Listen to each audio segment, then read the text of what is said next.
the last word. Tonight we focus on Quattrochi, a man who dominated the political debate in the days when Bofors was the big story and the target was the Gandhi family. How will India remember him?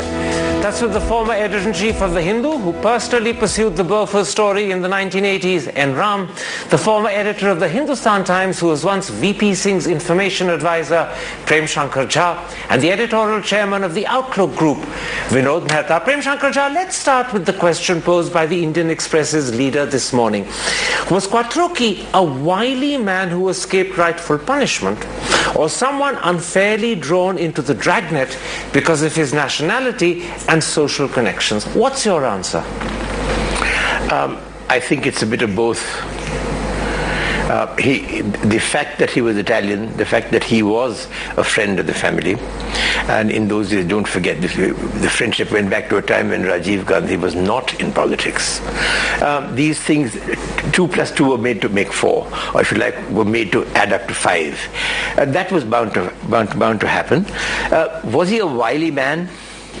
I don't know a single businessman working in India in those days who could claim any success for his company if he was not a wily man. So that's not an offensive thing to be in those days? We have had a command economy. We still do to a considerable extent. We had an economy in which you really had to have connections to get anything done. And you had an economy in which you had to make financial contributions to get things done. And Quattrochi had the best connections through Rajiv Gandhi and Sonia. True, but he also represented a very large company. Sam Projeti at the time. Absolutely. Enram, you personally followed the Bofors story in the 80s. How convinced are you that Quattrochi played a key role in securing the Howitzer contract for Bofors, and that as a result he was rewarded with a commission by Bofors?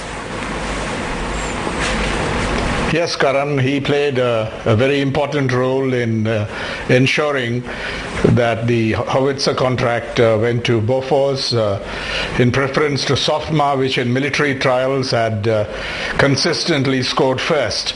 A number of trials were done, and it was SOFMA that came up right in front. And so the challenge before those who wanted the Bofors deal to go back for corrupt reasons was how to do it. And Quattrochi, I think, was one of those, and we have the sworn affidavit of Miles Stott, which to the CBI, which is in the possession of the CBI, which said the initial approach to me came from Ottavio Quattrochi. And as a result of that, he contacted Wilson to contact Hardbo, and he then goes on in detail so he was instructed to open an account and so on. Now, in addition, the money was paid. The Swiss authorities provided the details quite late in the day because no attempt was made to get the information. On the contrary, every attempt was made to shield the recipients of the kickbacks, clearly bribes for winning the Howitzer contract, and Quattrochi, yes. Can I interrupt and ask you this? If you're convinced that he played the key role, if you're convinced that as a result he got the commission, was the commission for himself and his services, or was he fronting for someone else? And since I'm phrasing myself delicately, go ahead and tell me, if you think he was fronting, who he was fronting for. Yes, I think it's hard to say what proportion. He was clearly benefiting from it and also fronting for somebody else. That's the widespread belief. That couldn't be proved. Who's the somebody else? But he was the beneficiary. And who was a front? It was widely believed that he was fronting for Rajiv Gandhi or somebody close to him, yes. All right. Vinod Mehta. But that could not be proved. That could not be proved because there was obstruction to the whole thing. Okay. The notorious entry in the Ardbo diary, Q's involvement was a problem because of his closeness to R. Let's leave it there. I'll come back to that in a moment's time, but I want to move a little sideways first. Vinod Mehta, it was said that as the investigation was getting closer and closer to Quattrochi, he slipped out of India suddenly one night in July 1993. At the time, many people believed that he'd been tipped off. Do you believe that? Well, I think, Karan, he was tipped off, and if you see the subsequent kind of events, at what happened in Malaysia, how his extradition papers were not filled, what happened in Argentina, how his accounts were defrozen, you wouldn't think that CBI was trying to get him. You would think Inspector Clouseau was trying to get him. And therefore, I think the CBI as an agency took a real knocking. Can I interrupt? Because instead of... Can I interrupt? When you say that you wouldn't think it was the CBI but it was Inspector Clouseau, are you suggesting that the CBI is just ham-handed and was bad in this instance, or was it deliberately made to behave like Clouseau by some powers behind the CBI that pulled the strings? Which is it?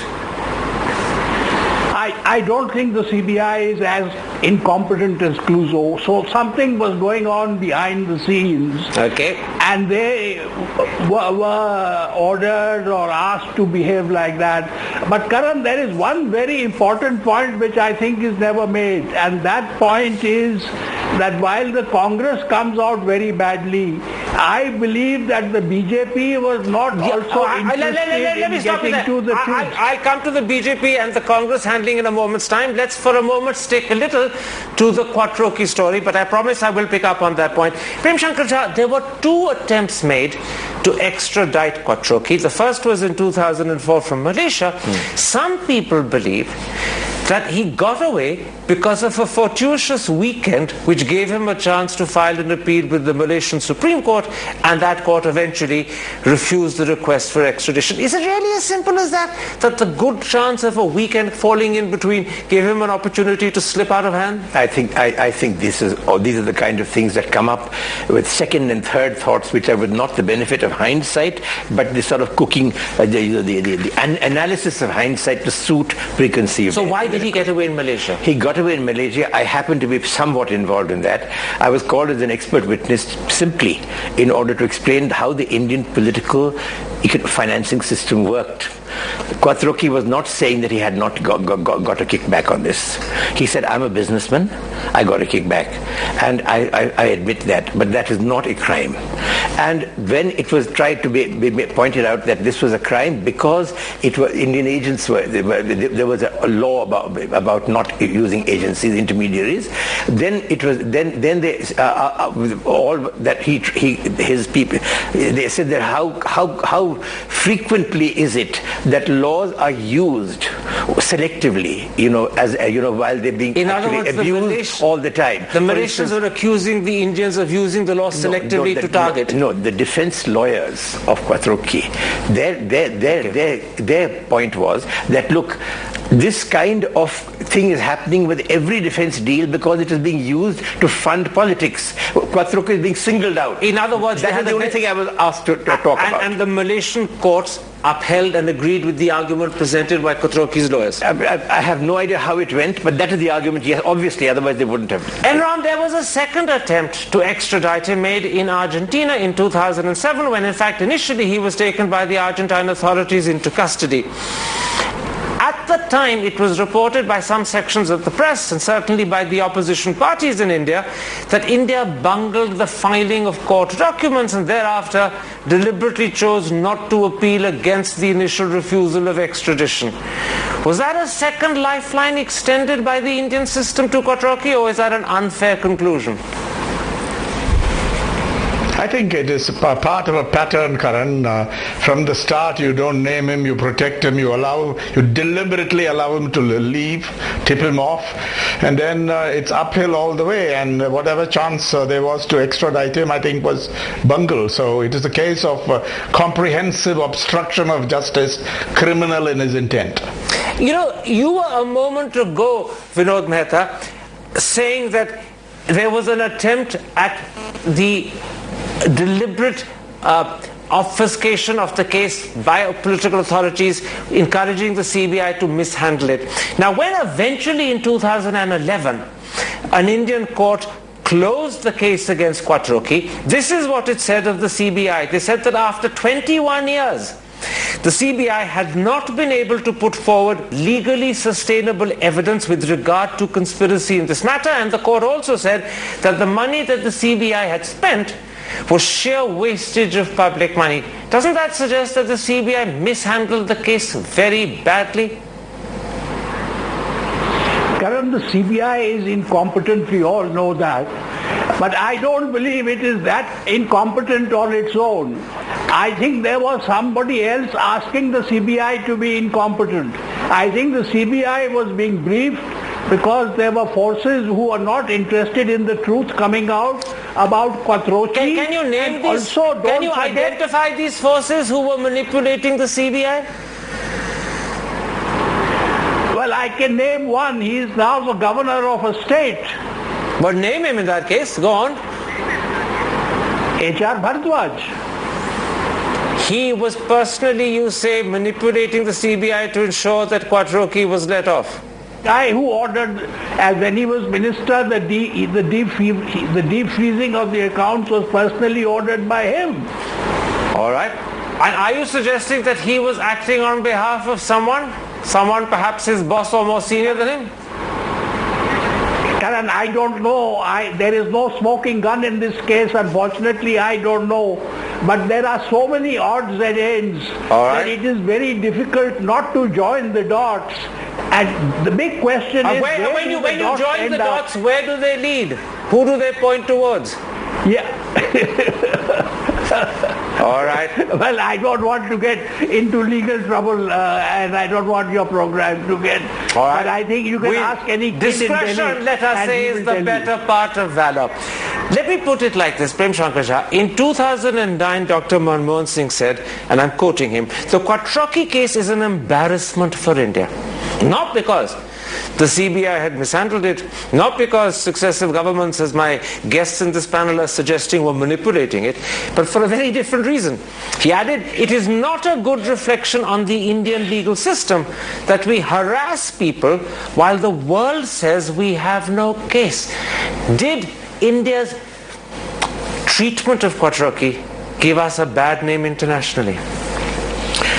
I think it did not do any good to us, simply because the world knows that we have the largest and most expensive democratic system in the world, which requires lots of money to fund, and that we have deliberately created a set of laws that make it impossible to fund this legally. So where's the money going to come from? Quattrochi is one of a million cases. Why pick on him is what the world says. All right.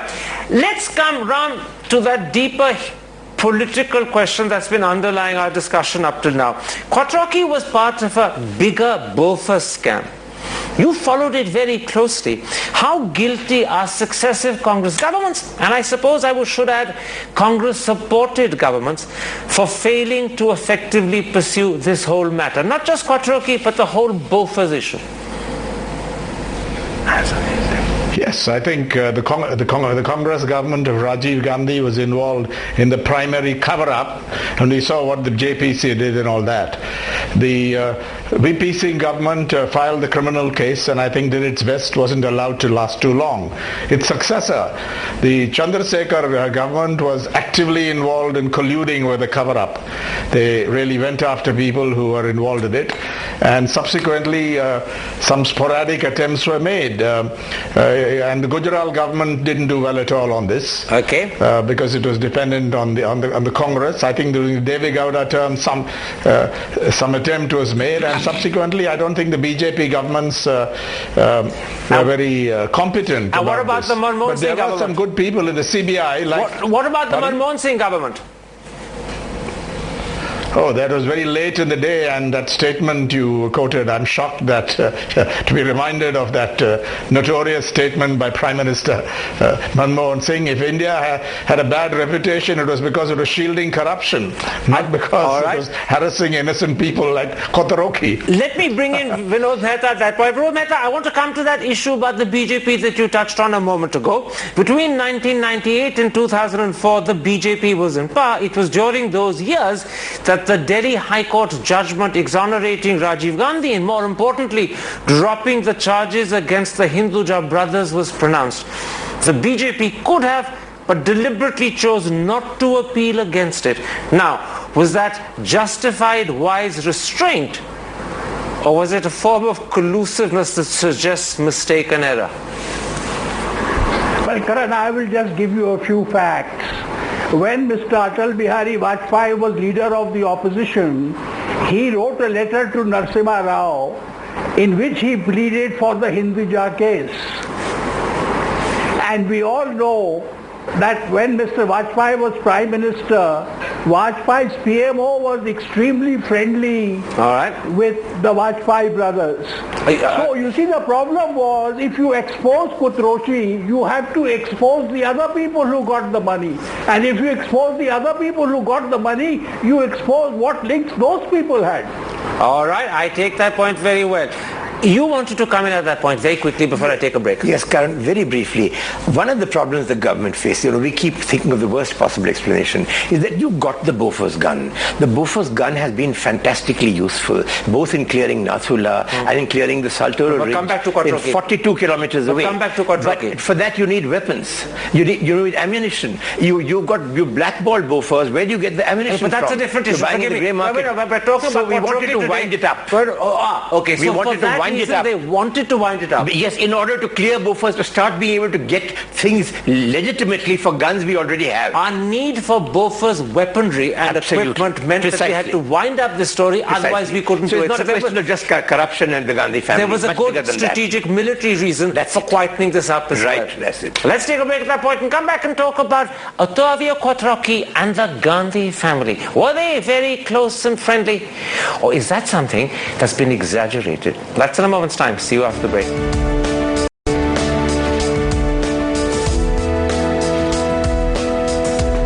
Welcome back to The Last Word. We're discussing Ottavio Quattrochi. And Ram, Quattrochi was said to be very close to the Rajiv Gandhi family, to Rajiv and Sonia in particular. It said that he had special SPG access and clearance to Racecourse Road.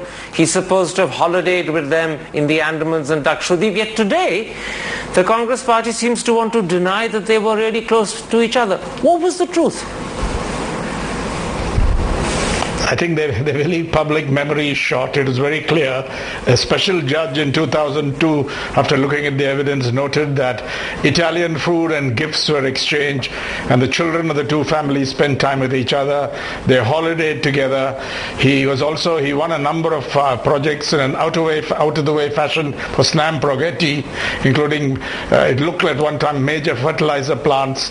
But the most important thing is that the Gandhi family, so including Sonia Gandhi, as well as the party, including the Prime Minister, are terribly loyal to Quattrochi and to his memory, it appears. All right. They have not denounced him on record.